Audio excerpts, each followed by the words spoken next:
चैतन्यं शाश्वतं शान्तं व्योमातीतं निरञ्जनं नादबिन्दुकलातीतं तस्मै श्रीगुरवे नमः.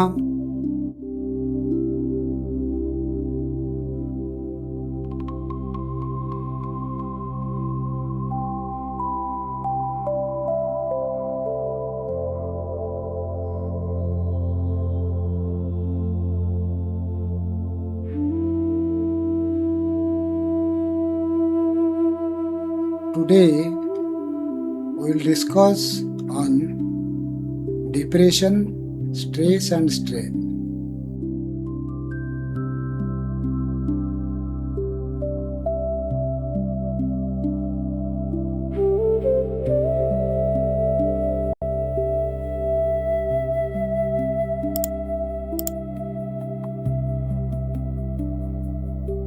Hari Om Tat Sat.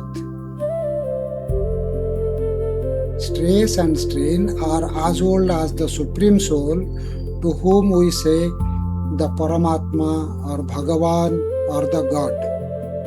The universe itself is created out of the release of the stress of the Supreme Soul, and we are the strains of that Paramatma. Depression is a byproduct of stress. In the words of Srimad Bhagavat Mahapuran, एको नानात्वमन्विच्छन् योगतल्पात् समुत्थितः वीर्यं हिरण्मयं देवो मायया व्यसृजत त्रिधा. Although the God is singular, he wanted to become plural, and hence using illusion he created phenomena and caused the world to appear as reality. Due to upheavals, the golden energy of the God divided into three parts: Adhidev, Adhyat and Adhibhut. Adhibhut is material, Adhyatma is semi-material and semi-immaterial, whereas Adhidev is immaterial. Since the God is formless and shapeless, the incorporeal part within the God created Oj. Oj means strength of the inner body. Then Sa. Sa means strength of the mind. And Bal. Bal means physical strength. When these three types of strength got together, they were transformed into Prana, which represents the fundamental life force or animating energy sustaining all living beings. The present day's scientists call it as the God particle. Since creation of universe is a separate subject, we shall discuss it separately later. Therefore, stress and strain are inseparable for us. While stress can be released if managed properly, the strain is transformed into a deactivated cell and related to our DNA RNA. This cell is being activated automatically at proper time, place and person, which may happen in this life or in any other rebirths whereafter it is removed. In Vedic language, it is called as karma sansaya. Before discussing stress and strain, let us go inside our body to know about their roots to clear our mind. This body is made of materials to whom we say Pancha Mahabhut, that is earth, water, fire, air and Akash, sky. All these five types of material have two types of properties. Spiritually saying, they are mortal and immortal. Otherwise, we can also say mass and subtle. The subtle property of this material is known as behavior, and the mass is their attribute. The sky is the attributed property of Shabda or sound, whereas the sound is its behavior. Similarly, while air is the attribute, touch or sparsha is its behavior. Fire is attribute and appearance is its behavior. Rasa or liquid is attribute and water is its behavior. And while smell is attribute, soil or earth is its behavior. Our soul is the doer and immortal, but the body is mortal and action oriented. The soul has three types of body, that is sthula or physical body, sukma or subtle body, and karan, that is ablative body or causation body. We act through 14 tattvas, which are called as pancha gyanendriya, 5 sense organs, pancha karmendriya, 5 organs of action, and antaskarana chatushtaya, 4 invisible organs, which are also called as 4 inert functional components of mind, that is man, the censoring component of the desire, buddhi, the intellect component, chitta, the memory and decisive component, and ahankar, the sense of identity. These 4 inert organs process our thoughts, and the subtle body acts through our thoughts. This being a separate subject, we will discuss separately. When we see anything, listen to anything, smell anything, or feel anything, our mind and then the organs of body react. If the same are painful and we do not react, the feeling becomes stress till we release appropriately, either through our mind or through body by physical acts or reacts. It may be in the form of speaking or doing. It is on the same principle that when hot air goes up, cold air takes its place. When we feel hungry, a new cell is created, but when we eat, the cell is deleted with the banishment of hunger. When a thought evolves in our mind, it is processed by our chitta and becomes memory. The nice part of the memory gives us pleasure, but the painful part gives us stress. Stress can be managed in various ways. Let us first see. The first and foremost remedy is to have a deep sleep, because a deep sleep is given the place of Nitya Pralaya, regular destruction in the Hindu scriptures. When we sleep, our body and its organs get repaired, maintained, and grown to make it workable and viable naturally. So pleasure or stress gradually diminished with the deep sleep and passage of time, but not destroyed and remained as memory in the library of mind. It is transformed to new cells, whom we call strain. Due to stress and strain, one may not get good sleep. Especially, the ladies could not bear stress and strain in comparison to the males. This is because the female possess emotions 4 times greater than the males. But don't panic. Separate yourself from that subject matter for a few days or visit a new place after dark nights. Daylight ought to come. Similarly, stress never lasts long. Try to heal the wound, and with passage of time, you will find better. The second is, the remedy for any stress lies in its cause. Stress is created in our ahankar, that is ego. If someone scolds or slaps us, we release it by acting vice versa. But this method is not effective and it multiplies the situation. These revengeful acts create many more negative sanskars in our mind or create unpleasant situations which we have to go through at a later stage, either in this life or in a future birth. Please remember that if someone gives you pain without any valid cause, you lose nothing, because our shastras say that There is no friend like a person who insults or snubs you.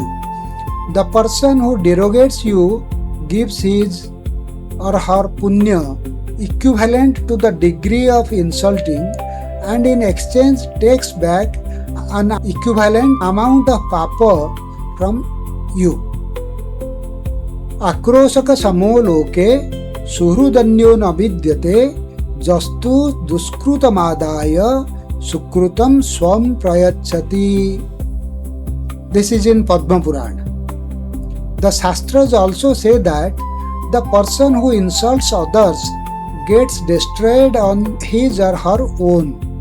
The insulted person should not wish harmful thoughts or acts against the person insulting. Restrain yourself and keep control over your desire and limbs. You will find yourself relaxed sooner. Next, there is no smoke without fire. Our births and deaths are governed by our previous karma, that is deeds, which in Vedic language called as prarabdha or bhagya or kismat or in English luck. So one ought to consider that he or she might have done something wrong during his or her previous birth, as a result of which he or she is going through this unpleasant happening. The life basket of a person is filled with fruits having taste of both sweet and sour. You cannot say that you will consume only sweet fruits. Sour has to be consumed. Patience is the best remedy to deal with such a situation, as the darkness does not last forever. If the bad days are at work, good days are eagerly waiting for you. By requiting the bad days, you are removing your previous wrongdoing strains. If not today, tomorrow you ought to have gone through it. Otherwise, the strain would not be deleted either from your library or from the library of the person who gives you pain. In this world, we are related to each other through our previous karma. So, it is better to let that pain happen to you today instead of a future occurrence. There is no way to get out of our previous karma except its consumption. Of course, we can resort to lessening the pain like taking medicine when we suffer from a disease. So it is you who must take necessary remedial action in consultation with your favorers as per the diagnosis of the stress. When Lord Rama was sent to forest by his stepmother Kaikeyi, his younger brother Lakshman was furious to punish the stepmother. But the god says, Na Lakshmanasmin mama rajya vigne mata yabiyasya vigisankitabhya daiva viparnana pita katanchit janasi daivam hi tatha prabhavam. Ramayana, Ayodhya Kand, 22nd Adhyay. O Lakshman, Mother Kaikeyi is not an impediment for my not being able to get kingdom. Father is also not responsible. It is the Prarabdha or Daiv who does not want me to become the king now. Nobody on this earth is stronger than the Daiv to turn the event which is to happen with him as per the luck. Mahabharata also says, Dhatur niyogad bhutani prapnuvanti subha subham na nibrutti tayorasti devitavyam punaryadi. Every creature yearns good or bad results at the behest of Creator. No one can turn it around. Now, a sincere advice from me. For the God's sake, don't take a decision to suicide, because suicide is not the solution, rather it increases our pain to utmost and in many folds for thousands of years. This being a separate issue, we will discuss it in our next episode. But For a moment, if we think that you might not have done any such mistake in your earlier births and its occurrence is first time, then also the God never do injustice with anybody, including a demon. Keep patience and make stronger your belief upon the God to whom you believe. He will definitely compensate you at a later stage. Our life is too small, which cannot bear any such unpleasant happening.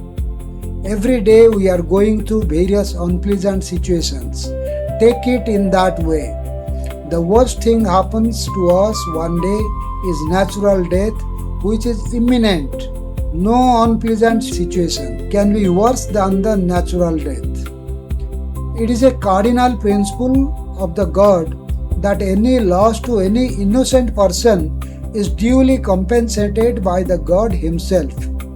India is considered as the workplace, that is Karmbhumi, for all the creatures on this universe, and the rest of the world is considered as the Bhogbhumi, that is consumption or enjoyment place. The saints, sadhus, and sacred women take birth in India only. Therefore, sometimes the God Himself takes examination of a person dearer to Him by way of pushing him into trouble, but stand behind him to save him from that trouble at appropriate time.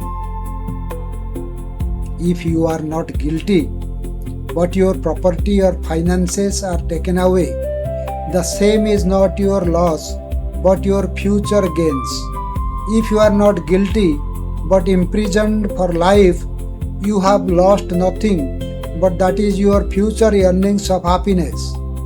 If you are suffering domestically, it is due to your previous wrongdoings, for which the other member is taking his or her revenge and does so till his or her previous wish of revenge is fulfilled, or you take a remedial measure.